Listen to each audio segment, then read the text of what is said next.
So, in trying to figure out um, what exactly to do for the first Kendama tutorial, trying to figure out a trick, and I was gonna start off with the basics. I was gonna start off with, let's say, an earth turn, but then as I started to do that, as I started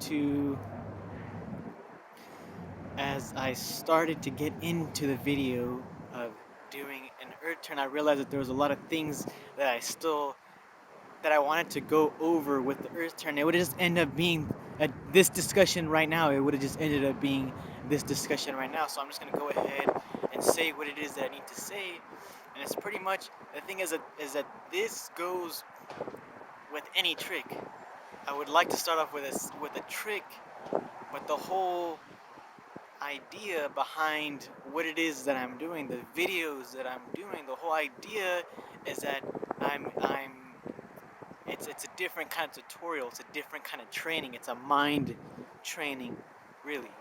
Of course, if you kind of already get where I'm getting, if you already understand what I'm getting to, then you may be already using this. You might already be using this. Um, so that's fine if it doesn't apply to you, really. But you would understand what I'm talking about. If you don't, but this is for the people who don't understand what it is that I'm talking about. And what I'm talking about is, and this is a key word, so write it down, it's a visualization. So visualization is something that we do, as I understand it, it's something that we do constantly all day. We're always visualizing our life, whether we're aware of it or whether we like to admit it. Something that we do, it's imagination, really.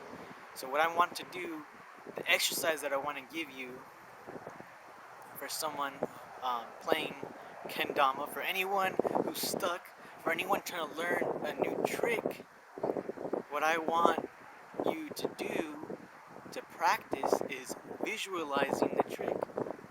That's something that you want to do before you really do anything, really, is to understand what it is exactly you're going to do. So in this case, kendama, whatever trick it may be, whether it be an earth turn or a triple lighthouse flip, I've used that example already.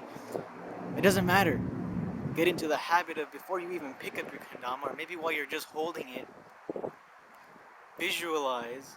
If you have to, close your eyes and feel it happening in your head. The thing is that this is an easy thing, or it's a fun thing to do, because you can land the trick before you land the trick. So use your imagination if it's something that um, if it's like it's a lost ability to you. It's your chance to use this in a real world way, because it's gonna help you a lot. So if, let's say, if it's a J stick, we're just gonna use J stick. Um, you're gonna just do it all. You do it all in your head from beginning to end. Feel in your mind as you're visualizing it. Not only see it, but feel it. Feel. Ask yourself what your kendama feels like. Put the kendama. Um, um, Imagine the feeling of the kendama itself. Imagine the sound that it's making. The clacking of the kendama.